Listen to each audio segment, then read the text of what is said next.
My story begins with my birth in Tehran, Iran, and later my adoption by an American military family stationed at the embassy there. My family was transferred back to the United States, and 3 years later I was naturalized an American citizen. My family moved around a lot during the last few years of my father's military career, but we ultimately settled in Southwest Florida, where a young brown kid living in a very white suburban world tried to learn his way in the world. At 17, I was able to graduate high school early and enlisted in the Army to set out on my own adventure.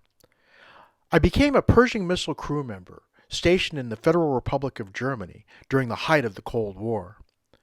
The Pershing II was credited with being instrumental in helping end the Cold War. After a stint as an Army recruiter, I re-enlisted to become a Russian linguist studying at the prestigious Defense Language Institute.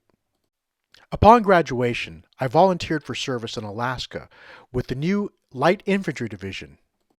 In addition to being a leader during a real-world Cold War mission in the Arctic, I was able to take part in the first U.S.-Soviet military exchanges at Elmendorf Air Force Base as one of the translators on the ground. When I completed my term of service, I decided to make Alaska my new home and enjoy the bounties that she had to offer. This is where I began my career in the automotive industry. My time in Alaska certainly showed me how fragile the Arctic ecosystem is.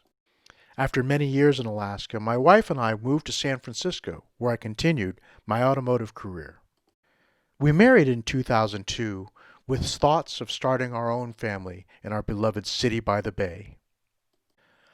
But our joy turned to darkness when we lost our beloved daughter at birth, and then 3 months later, my son from my first marriage committed suicide. But out of that darkest hour, we found happiness again when we welcomed our two amazing little boys. As the boys got older and private school became more expensive, we knew it was time to find a new home.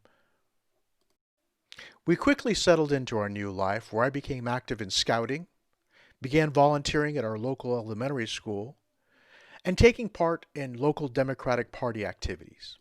I've brought scouts from all over together to lead the way in Martin Luther King Day parade celebrations, as well as the dignified retirement of unserviceable flags. As part of Moms Demand Action, and then the Sacramento lead for Be Smart, I was able to lend my voice to helping change some of the gun laws in California. And we know how important it is to have affordable health care. Our youngest was born with a congenital heart defect. Without the ACA, we wouldn't be able to afford the care he needs. Assembly District 6 is changing, and it's important that all of our voices are heard. I hope to be one of those voices. I hope to be able to represent all of you as Assembly District Delegate. Thank you.